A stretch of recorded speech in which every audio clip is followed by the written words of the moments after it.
ಹರ ಹರ ಗುರುದೇವ್, ರಕ್ಷ ಮಹಾದೇವ್. ನಾವು ವಿದ್ಯೆಯನ್ನು, ಜ್ಞಾನವನ್ನು ಹಲವಾರು ಮೂಲಕಗಳಿಂದ ತಿಳ್ಕೊತೀವಿ. ಪುಸ್ತಕ ಮೂಲಕ, ವಿಡಿಯೋ ಮೂಲಕ, ಆಡಿಯೋ ಮೂಲಕ ತುಂಬ ಜ್ಞಾನವನ್ನು, ವಿದ್ಯೆಯನ್ನು ಪಡೆಯುತ್ತೇವೆ. ಆದರೆ ಅವು ನಮಗೆ ಆಚರಿಸಿದರೆ ಸತ್ಫಲವನ್ನು ಕೊಡುತ್ತವೆ ಅನ್ಕೊತಿದ್ದೀರಾ? ಮತ್ತು ಯಾವಾಗ ಈ ವಿದ್ಯೆಗಳೆಲ್ಲ ಸತ್ಫಲವನ್ನು ಕೊಡುತ್ತೇವೆ? ಅದಕ್ಕೆ ಶಿವಪರಮಾತ್ಮನು ಪಾರ್ವತಿಗೆ ಶಿವಸಂಹಿತೆಯಲ್ಲಿ ಈ ರೀತಿಯಾಗಿ ಹೇಳಿದ್ದಾನೆ: ಭವೇತ್ ವೀರ್ಯವತಿ ವಿದ್ಯಾ ಗುರುವಕ್ತ್ರ ಸಮುದ್ಭವ ಅನ್ಯಥಾ ಫಲಹೀನ ಸ್ಯಾತ್ ನಿರ್ವೀರ್ಯ ಅತಿ ದುಃಖದ. ಅಂದರೆ ನಾವು ವಿದ್ಯೆಯನ್ನು ಗುರುಮುಖತಃ ಮಾತ್ರ ಪಡೆಯಬೇಕು. ಹಾಗೆ ಪಡೆದರೆ ಮಾತ್ರ ಅದು ಸತ್ಫಲವನ್ನು, ನಾವು ಬಯಸುವಂತಹ ಒಳ್ಳೆಯ ಫಲಗಳನ್ನು ಕೊಡುತ್ತದೆ.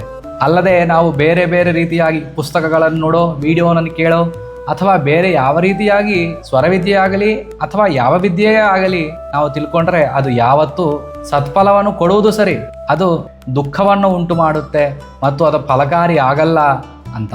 ಹರ ಹರ ಗುರುದೇವ್, ರಕ್ಷ ಮಹಾದೇವ್.